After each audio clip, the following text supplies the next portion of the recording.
Welcome to the AfterDark Podcast. I'm your host, Jess After Dark, and I'm here with my lovely co-host, Ryan After Dark. Welcome, Ryan.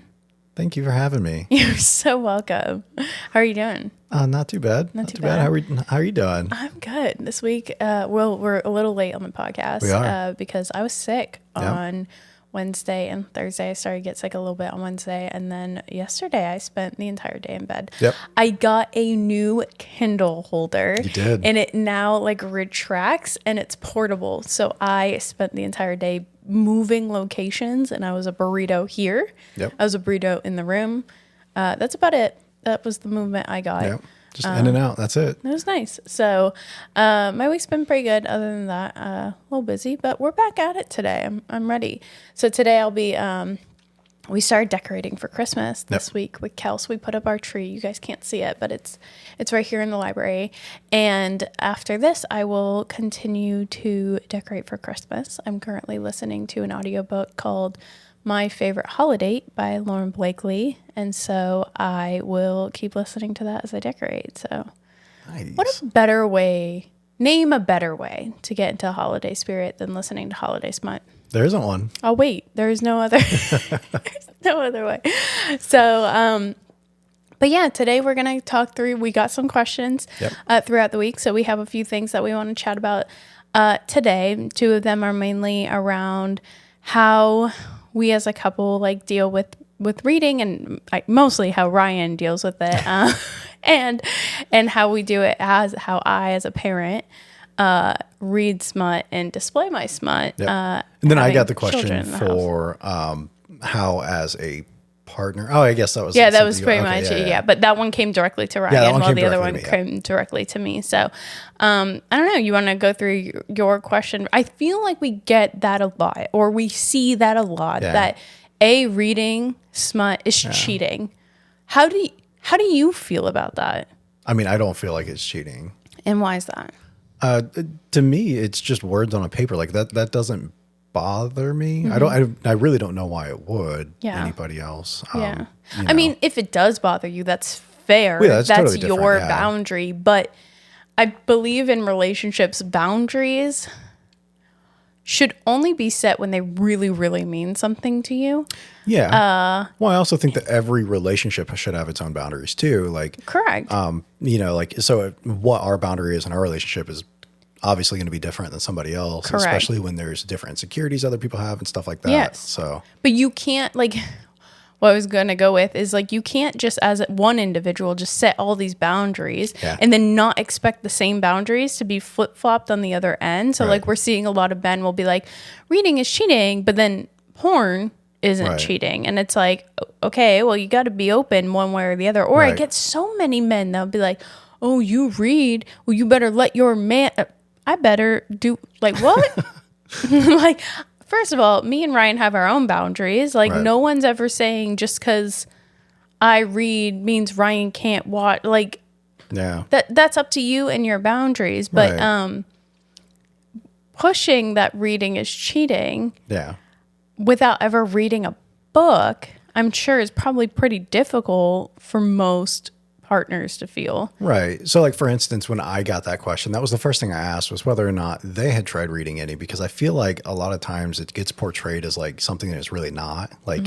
Of course it's funny to say things on the internet and do these different things. And it's but if you actually go back and read it, it's you guys are reading things that as a majority have a plot, a storyline, some of it, not so much. Obviously, there's some that don't, but as a majority, they're still just stories. It's some we just somebody like came to up with. Talk about the most unhinged parts on the internet because that's he's and ha-has. Right. But there usually is. There's a reason. Right. Do you feel like there's benefits to reading? Absolutely. Yeah. I mean, I obviously there is. That's pretty well undeniable. Well, actually, no. A lot of people deny it. They're like, "Oh, I don't know what the fucking benefits would be."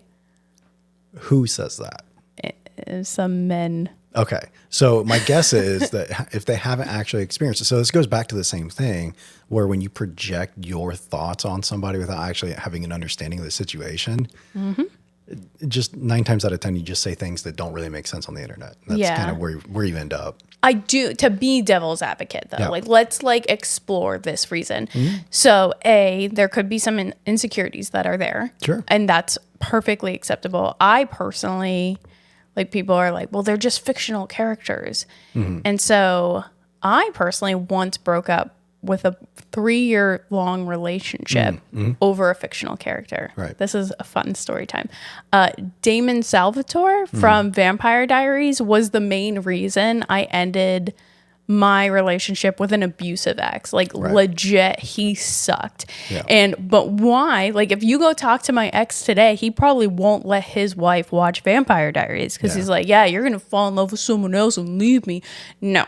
What happened was I saw how Damon loved Elena through everything, changed himself to become whatever. And I was like, dang, wait a minute.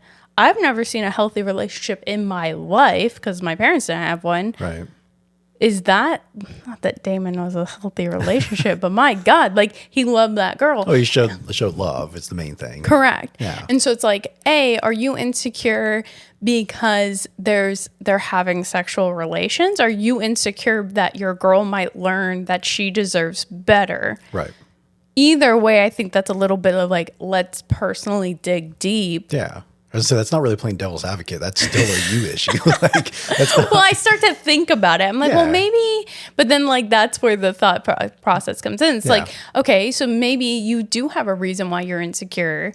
Yeah. And that's fine. But is that something really you should be setting a boundary on? Is it that deep enough? Then maybe you should probably search inward if that's bothering you. Those are words on dead trees. Right. Like, yeah, I think that if a fictional story bothers you that much, you should really do some reflection. Yeah. Like, not that I'm saying that it's wrong to feel the way that they do. I think the biggest part is like more than likely it's projecting from somewhere else that should have some attention brought to it. Correct. And like, that's why you see a therapist or just sit down for a second and like really just, Ryan and I have actually never really saw a therapist. I guess you did go to therapy like one time. Yeah, I went a couple times many years ago, but as far as like for us as a couples, we've never, I don't think ever had those situations. But we sit down. We have therapy sessions a lot. They're just not from a professional person. Correct. So we sit down and we talk through that. So like you don't have to go see a therapist, but like if that bothers you that much, there's probably something that you have yet to address and maybe go through that. Also, hold on. Here's my second devil's advocate. And this one this is a real devil's advocate. Okay. So let's like picture porn.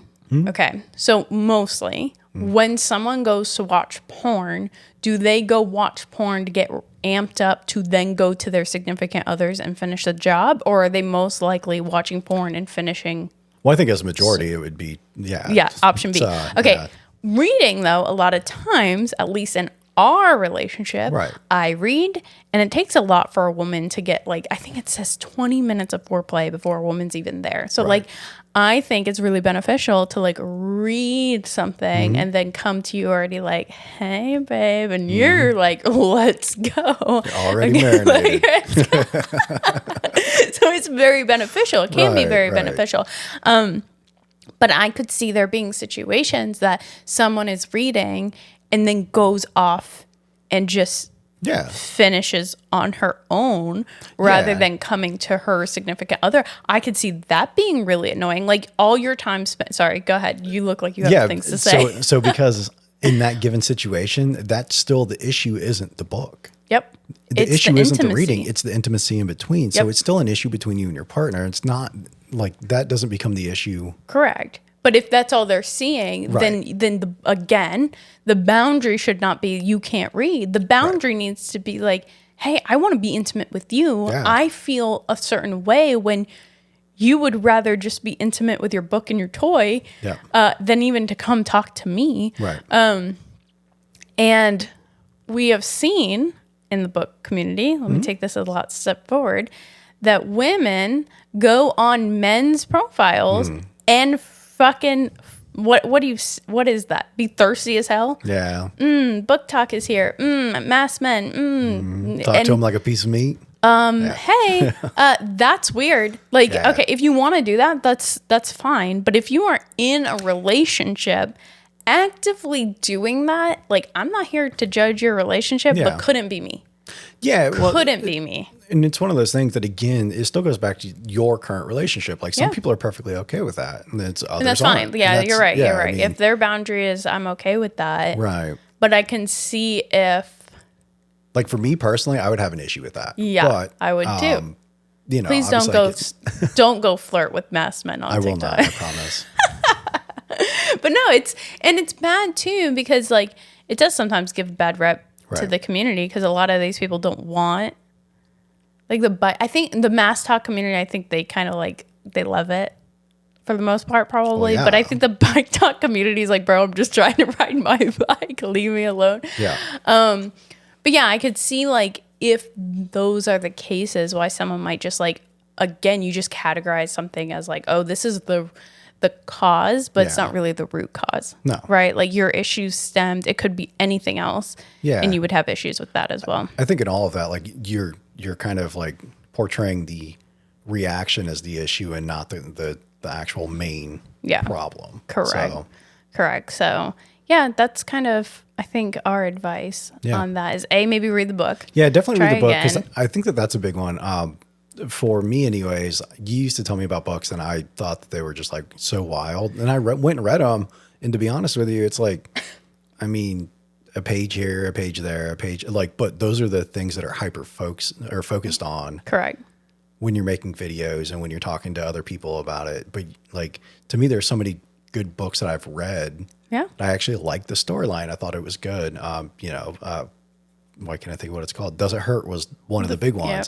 And it's like, you know, you see people everywhere talking about how crazy it is. And it's like, honestly, I don't remember a single thing that was really crazy. I remember the one boat scene, and that was it. Correct. I remember once you finished, you came to me and was like, why on earth does everyone make a big deal of the shark scene? Had you guys not mentioned it, I wouldn't have even put that much emphasis on that one scene. And you're like, 90% of the book, they're at the damn lighthouse. Why aren't y'all talking about this fucking man in the lighthouse? Yeah. And like, I mean, you're right. Like, you're not wrong. Like, we don't talk about the daughter in the lighthouse. That's fucking crazy. Yeah. There's a bunch of them that were like, there was great so much plot. more to the Like, it's a storyline, great story. But yeah, we talk about the one hinge thing because you've got 10 seconds to possibly a minute to catch someone's attention. No one's really saying for a minute long TikTok. Like, it's pretty rare. Yeah. So you just say, let me grab you with this one thing and keep it moving. So I think understanding the books aren't as unhinged as you think is probably a good start. I think it's a really good starting point. Yeah. And then if you're still feeling some sort of way, maybe do a little bit of deep dive as to why it bothers you. Right. And have those open conversations. I think that's the big one. I feel like a lot of people just don't talk. Like, we've learned that a lot, like hanging out with like friends and stuff like that. Like, we've had times where Ryan will go and talk to the guy, and then I'm talking to the girl, and both of them don't know what's going on in the other's lives. Yeah. I yap Ryan's ear off, and Ryan yaps my ear off. Yep. My gosh, I think we waste most of our life just yapping. Yep. Yeah. There's not a damn thing about this man that I can't tell you, unless you talk about like what he does for a living. Like that, I'll just kind of put that in a small category that I don't understand. But other than that, like, it's just weird. Yeah. So you should probably communicate more. Definitely communicate more. Our advice. What's our advice on how to communicate more? I've got it. Okay. Shower together. Oh, that's a good one. Yeah. That's always been our thing. Get a rain shower. Yep. Because you have to put your phone up. Yep. And you have nothing to do but talk to each other. I mean, you could do more than talk to each other. But we have showered together since the dawn of our relationship. Yep. And we chat. We also got a tankless water heater. Yep. Just so we could chat more. Yep. Also a 16-inch wide shower head. Yes. So that we it's could fantastic. both be underwater. So we could both be there. People ask when we go to weddings, like, what's our advice for, we say shower together. Yep. Like, it encourages intimacy, encourages conversation. And you're not going to be interrupted. Like, wait till the kids go to bed if you can. Obviously, I'm not talking about that really weird time in your life when it's super hectic, but I would still try. Yeah.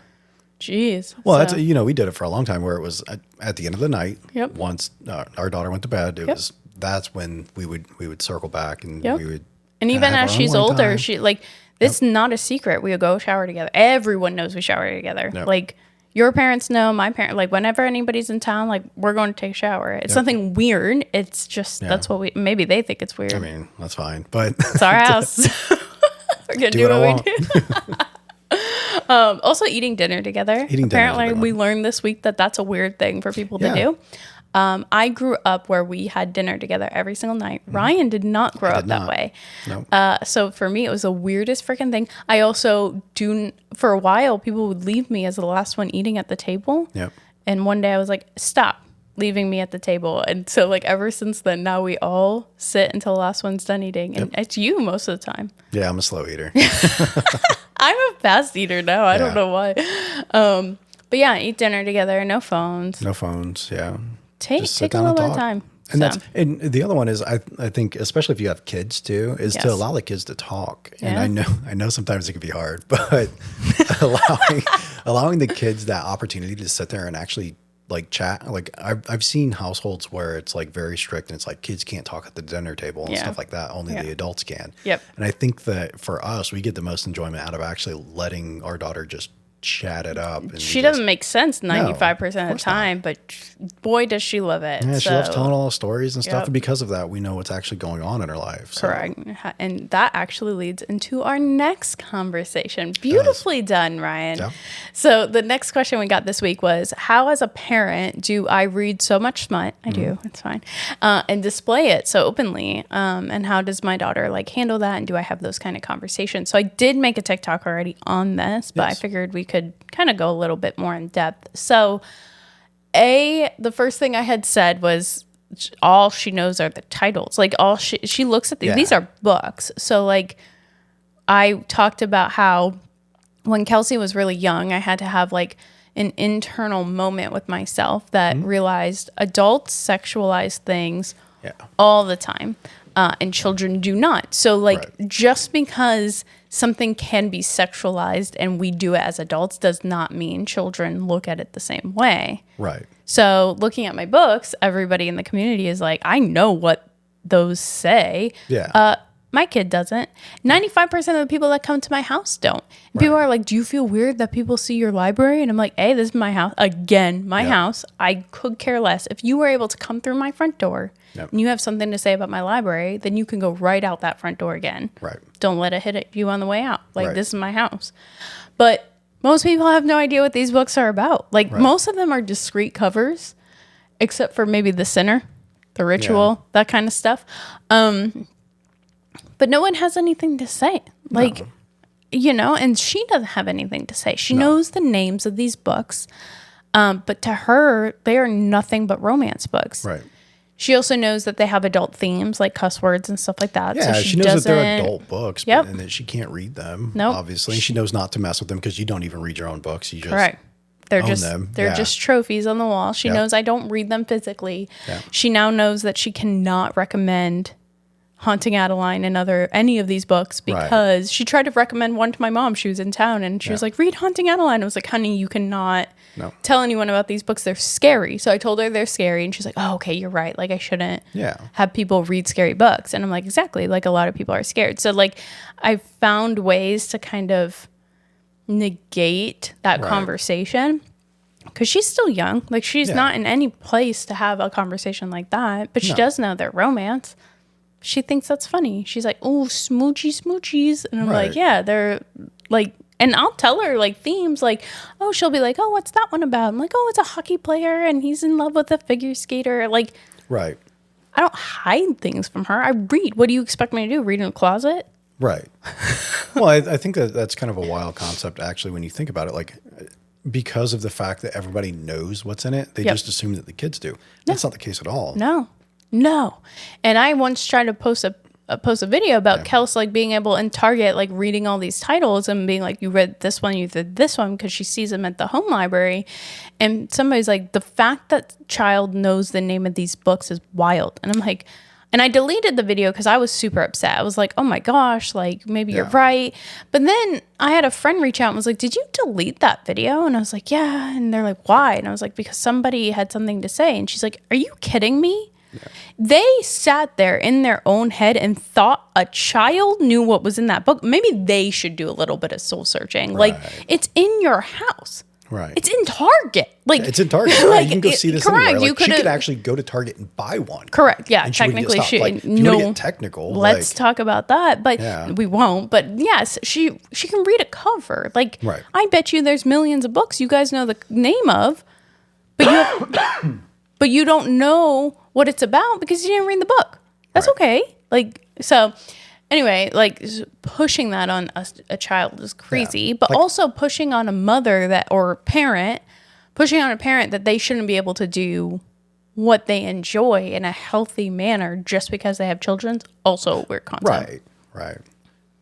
You were about to say something. Yeah, but then I lost my train of thought. Oh, it's okay. So anyway, I went into my TikTok about how I had that kind of thought at a young, like when Kels was super young, about like not sexualizing things for her. So when she was 4 years old and came home and she told me and her mom and you that she had her first boyfriend, never forget, Mason. That's her first boyfriend. You and her mom were like, what the fuck? Yeah. And I looked at both of you and I was like, nope, we're not going to do that. Don't do it, because to her, she sees, like, in the time her mom was in a relationship, you were in a relationship, that's all she sees. Right. So she sees kitchen, babies, relationships, like all she's doing is regurgitating what's around. She played school a lot, stuff like that. Right. I'm like, nothing but positive things for her to learn. So all she's seeing is like, oh, they have love. I want that. Right. So she had her first little boyfriend, and I swear that girl has learned a lesson every single year. Absolutely. Like, I don't think Mason taught her a lesson. They were 4. They probably barely even talked. But her kindergarten boyfriend, like, didn't talk to her for a long time. And she went up to him and was like, hey, like, you're not even paying attention to me anymore. Like, if you don't pay attention to me again, then, like, we can't be together. And she ended up breaking with that boyfriend and was like, heck yeah, go ahead. Her first grade boyfriend eventually was like, I like your best friend instead. She's like, all right, we're done. And months later came back and was like, hey, no, I like you. And she's like, no, we're friends. And he's like, I can't be only friends with you. And she's like, that's all I have to offer you. Boom.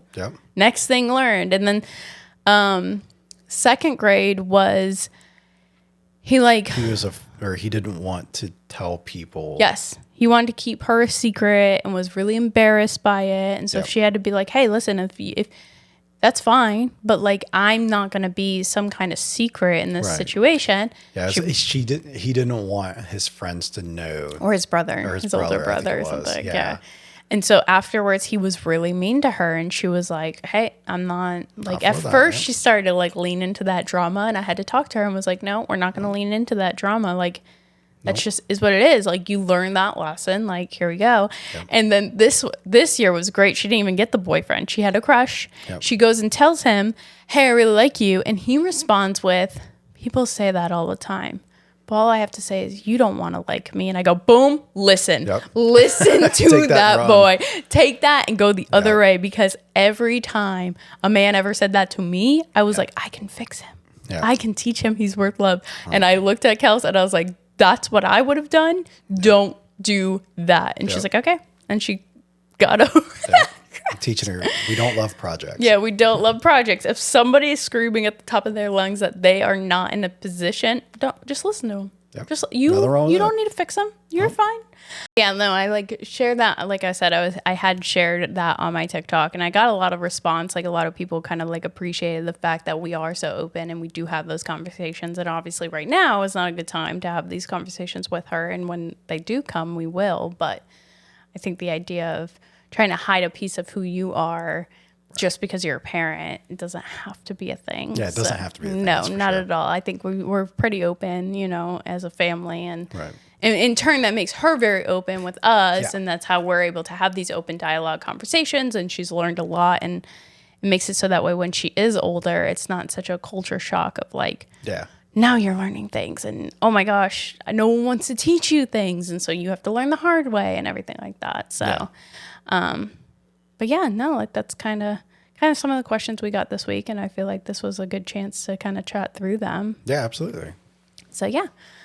Do you have anything else you wanted to add? No, I think that was it. You got it all out. I got it You're all out. feeling good. I'm feeling good. All right. Well, thanks for joining us. We'll see you next week. We'll see you next week.